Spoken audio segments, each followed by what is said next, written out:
This is Hannah Ashley, and I produced the opening sequence for the film Back to Square One as my final project for ACE Media Studies. When I was first introduced to this project, I had very little idea of what I wanted to accomplish.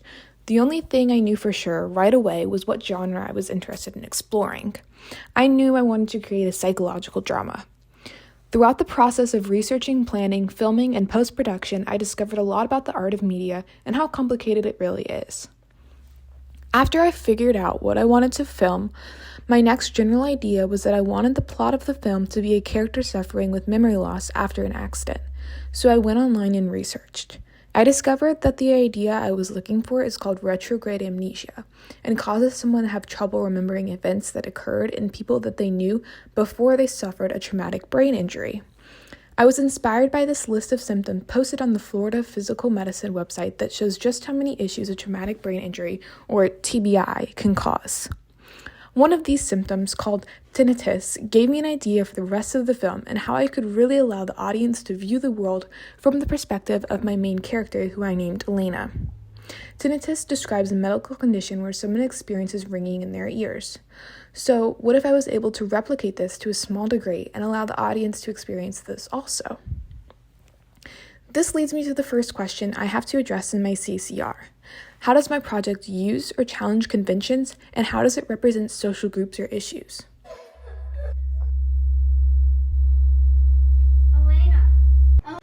Well, this atypical audio is the first way I follow the genre conventions of a psychological drama. Often, the audience of this type of film is only given the perspective of the main character. It is encouraged to see, feel, hear, and think what they think. This audio is a unique way to fulfill this convention. Another common convention of psychological dramas is a non-linear or chronological time sequence. To achieve this in my opening sequence, I included a flashback.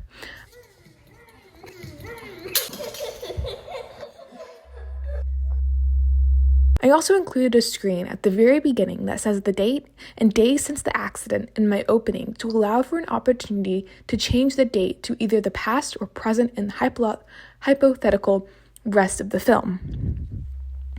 The entire plot of the film fulfills the most important convention of a psychological drama, which is a distorted reality. Clearly, Elena's reality is distorted mentally by her struggle with the memory and audibly by the ringing in her ears.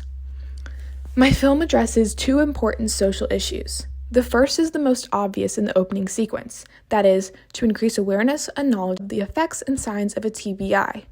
I show the mental effects that include depression and anxiety in a couple shots where Elena is looking at herself in the mirror and rocking forwards toward the counter. According to the CDC, 2.8 million people in the United States suffer a traumatic brain injury annually. Of these, 56,000 will die. 282,000 will be hospitalized, and 2.5 million will be treated in the ER. Even 15% of those with a mild TBI may suffer with long-term issues as a result. My film would also address a second social issue in the hypothetical full-length version. As Elena begins to regain her memory and also meet the people that she had relationships with prior to the accident and all the things she enjoyed and was a part of, she is given a new perspective on life. She is able to see things more clearly as right and wrong, like social behaviors, and is less judgmental in her day-to-day life.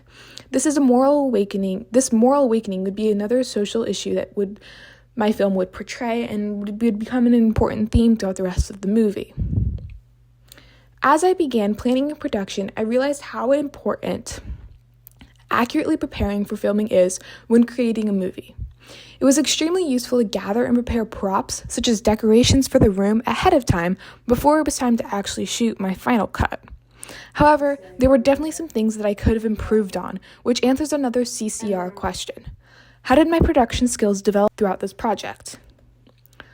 Overall, I think that my most obvious improvements were in three areas: creating a seamless, more aesthetically pleasing film, focusing on and planning the small, little details just as much as the larger details, and utilizing mise-en-scene and cinematography conventions that I learned throughout the year. First of all, before I started filming, I only had a very general idea of what I wanted to happen. I knew I wanted my actor to wake up, turn off an alarm clock, walk to the window, open the door, etc. However, when I started filming, I realized that there's a lot more to it. Things I would have never thought of before became an immediate issue, like which hand would be used to open the window and door, which stair step would they stand on, etc. I was then forced to make these decisions while filming. However, as I've reached the end, I have learned to have an idea of these things ahead of time. In the following video, I am giving my actors direct instructions on what they should be doing for the next shot, and this was really important to me, and it was an example of how my skills developed through this production process. And go and you're gonna stand up, but you're making it look like Allie's like stand up, like that. Okay, like you're playing. We'll figure it out. I have a specific vision.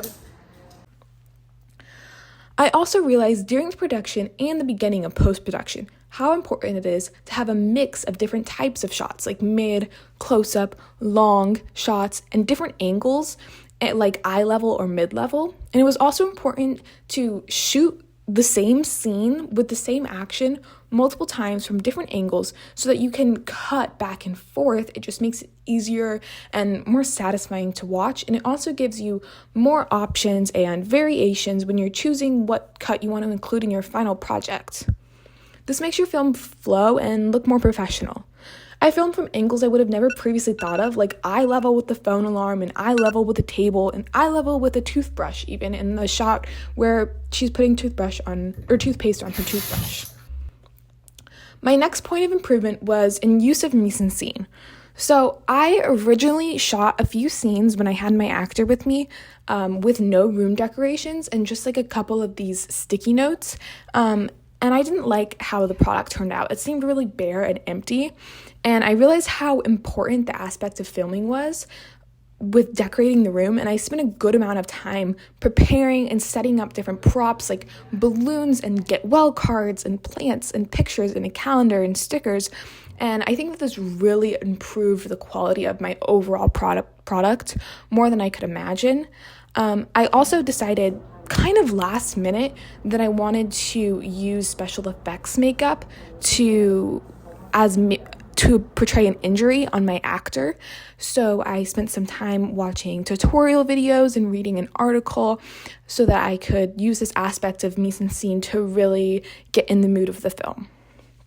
Another skill I developed throughout this production process was my ability to use technology. And this brings me to the next focus of my CCR, which is how did you integrate technologies in this project? Due to obvious time and budget limitations, I had to use my phone instead of a professional camera to film. However, I was still able to clearly use several types of technology every step of the way. First off, I used technology to research important information. I used my phone to film, and then in post-production, I used my phone to add slight filters to the scenes to create a mood, edit transitions, cut the clips together, extract the audio, and overlay other sounds, and overall just create a really seamless final product.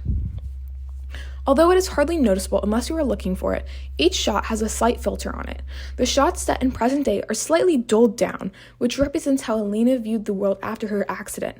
However, the shots set during the flashback are brightened up, and this is only available to me due to the technology through editing apps like CapCut, iMovie, and KineMaster. I learned how to split clips, extract audio, slow down and speed up visual shots and audio shots, cut clips together seamlessly, and use edits to depict different types of transitions. I loved being able to use the echo effect offered on the editing apps on the audio of the flashback in order to portray that audio as a memory, like you can hear in this clip.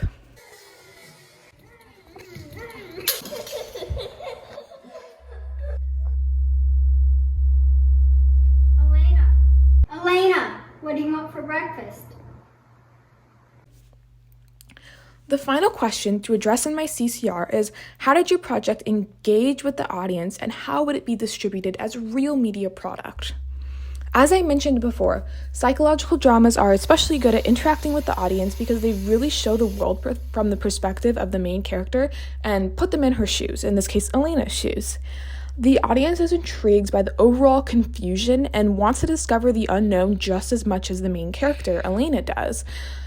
This would be a great film to release in a movie theater. However, I would personally not want to sell to one of the major distributors like Warner Brother or Paramount, Walt Disney, Universal, or Sony, and I would rather keep it independent and small scale. Therefore, I would do a local release to a film festival or local movie theaters around me, and then depending on how well it does financially, I would move on to spreading it to other big cities with a platforming style release strategy.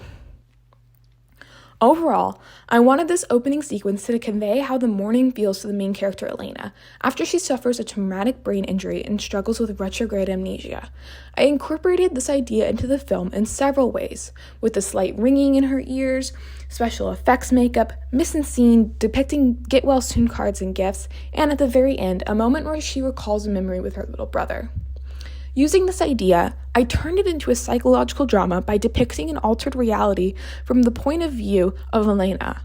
I also start to portray a little bit of what the hypothetical rest of the film would be, like the side effects of depression and loss of identity, which I attempted to show through a few of the mirror shots.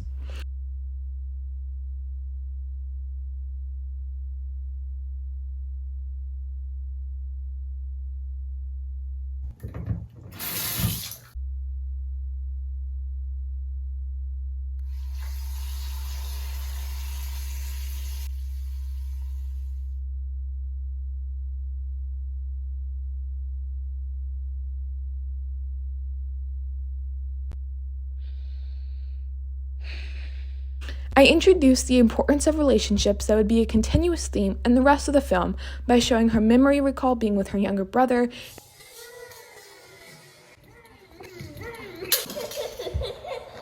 and there being a moment of clarity presented through a clear and crisp audio, which you can hear here, Elena, what do you want for breakfast? during her dialogue with him. I utilized several different types of shots, including long shots, close-ups, establishing shots, mid shots, and eye-level shots.